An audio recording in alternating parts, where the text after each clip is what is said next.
Patrick had a vague feeling something was about to happen. Something in the breeze of twilight had whispered, "It's going to happen tonight." Are you just passing through? No, we're moving here into Aunt Clarice's house.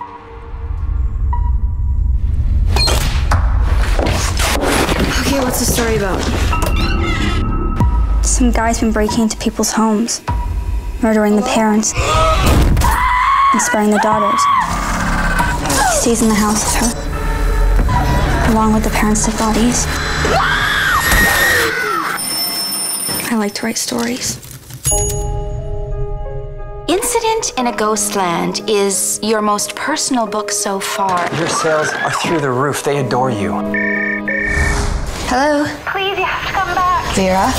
They never should have stayed in that house. Capacity to create your own world. I guess the question is why write this book? To keep from going insane.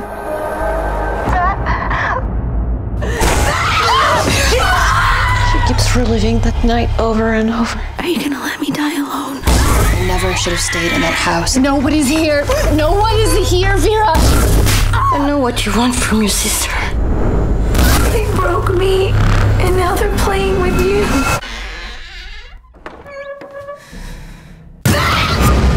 Do you understand now, Beth? What did you do to me? Except what happened. Tell me what you did! Stop running away! No!